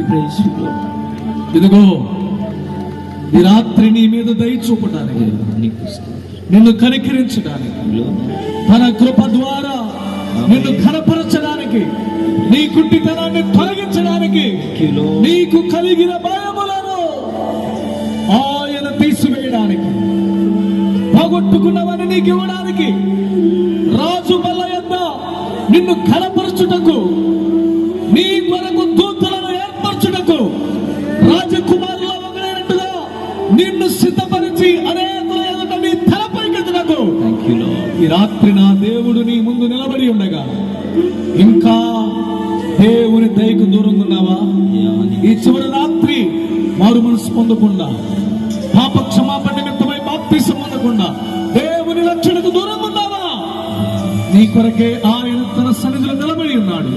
ఆయన సన్నిధికి వచ్చి నీవు, అయ్యా ఇక నేను దూరంగా ఉన్నాను, నీ దయ నాకు కావాలి, అయ్యా నీ దయ నాకు కావాలి, మఫీషబోతు మీద చూపించిన దయ నా మీద చూపించండి ప్రార్థన చేసుకుందాం. ప్రేమ కలిగిన తండ్రి, మీ పాదములు పట్టుకుని ప్రార్థిస్తున్నాను. మీ సేవకులను మీరు నిలబెట్టుకుని మాట్లాడిన ప్రతి మాట కొరకై వందనాలు. ఇదిగో ఈ రాత్రి నీ ప్రజలు నీ వాక్యం విని ఉన్నారు. విన్న వాక్యం ప్రతి హృదయంలో ఫలించును గాక, అభివృద్ధి పొందును గాక, ఆశీర్వాదం పొందుకుందును గాక. ఈ చివరి రాత్రి నూతన బలమ చేత నింపబడి నీ కొరకు సాక్షులుగా నాయనా నిలబడుదును గాక. ప్రాంతాన్ని ప్రజలను దీవించి ఆశీర్వదించమని, వాక్యం అందించిన మీద ఆశ్రయించులను దీవించమని యేసు నామమున అడుగుచున్నాము తండ్రి, ఆమేన్.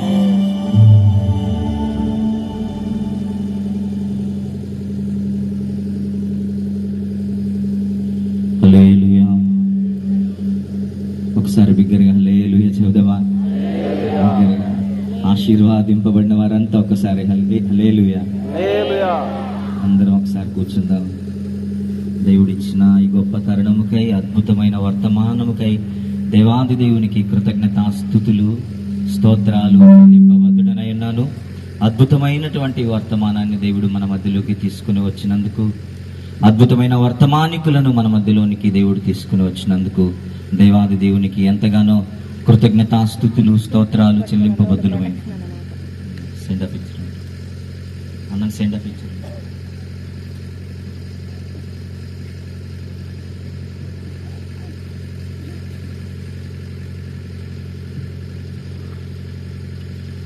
అద్భుతమైన వర్తమానాన్ని అందించినటువంటి జబరాజయ్య గారికి హృదయపూర్వకం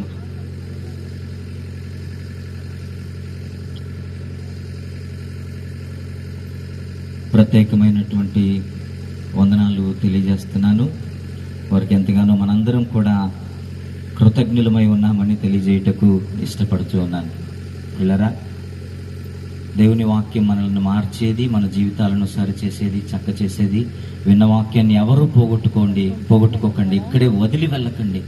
మీ జీవితాలలో కొంచెమైనా ఉపయోగపడాలని, ప్రయాసమైన, భారమైన, మన ప్రాంతాలలో ఉన్నతమైనటువంటి వాక్యం అందాలన్నటువంటి ఒక భారముతో మేము ఈ సభలను, జీవాహార పండుగను నిర్వహిస్తున్నాము కనుక దయచేసి విన్న వాక్యం ప్రకారము మీరందరూ మీ జీవితాలను మలుచుకోవాలని, వాక్యం మీ జీవితాలలో ఆశీర్వాదదాయకముగా ఉండాలని హృదయపూర్వకముగా మిమ్మల్ని కోరుకుంటున్నాను. ఈ సమయమందు మెస్సియా ఫెయిత్ మినిస్ట్రీస్ వారు వచ్చి, సింగింగ్ టీం వారు వచ్చి ఒక పాట పాడుతూ ఉండగా దేవుని యొక్క పరిచర్య కొరకు మనం కానుకలను పోగు చేయడం జరుగుతుంది. కానుకలు సమర్పణ చేద్దాం. తదుపరి ప్రార్థన ఆశీర్వాదంతో మనందరం ఈ 3వ జీవాహార పండుగను మనం కంప్లీట్ చేసుకుందాం.